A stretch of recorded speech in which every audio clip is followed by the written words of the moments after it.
I'm Jennifer. I'm the co-director of the Chimney Gallery, which is in Brooklyn, New York. I'm originally from France.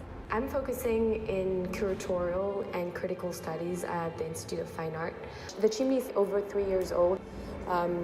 Having different things, being as active as well as spending time at school and researching, reading, writing really helps me have the best combination between the professional life and the academic life. So I think what was incredible about opening a gallery in New York is the fact that you get people very enthusiastic about your projects very quickly.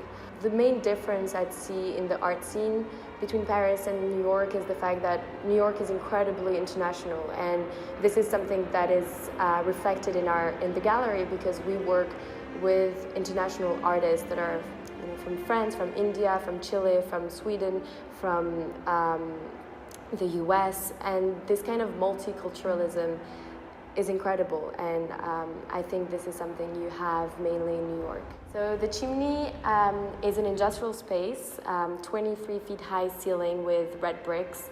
It actually used to be a power station, and there's a chimney on top of the ceiling, which sprouts up from the roof. So this is why we called it the Chimney. We thought it was an incredible name to have, and it's also to keep the history and the identity of the space.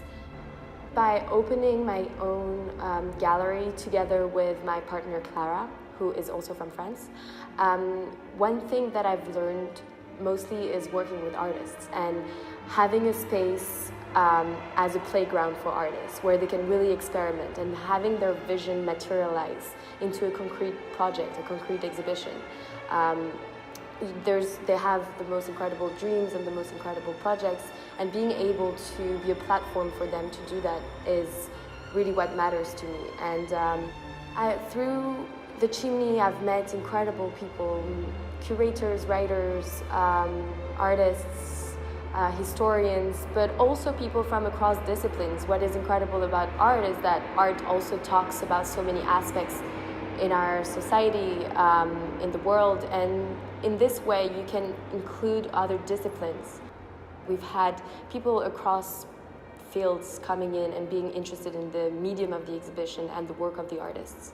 So we actually organized a symposium last week with a few art critics, an anthropologist, a manager from an NGO for the environment, and having this dialogue among different people from different backgrounds, it felt like we were building bridges between different fields and providing new and innovative solutions and thinking.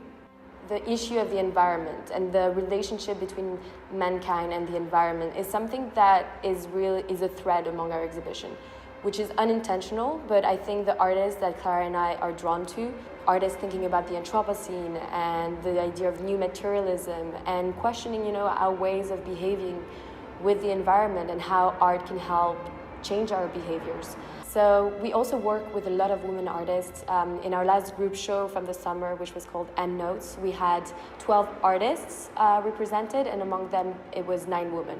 So representing women and working with women is definitely one of our objectives of the gallery. So my advice to young curators that want to do exhibitions is to just do exhibitions. If you want to be a curator, just do an exhibition. You do not need to wait to be in a museum and do that in an old power station. You can do that in a storage. You can do that in your apartment. And that's definitely my advice to anyone because it's really empowering and it activates your skills straight from the beginning.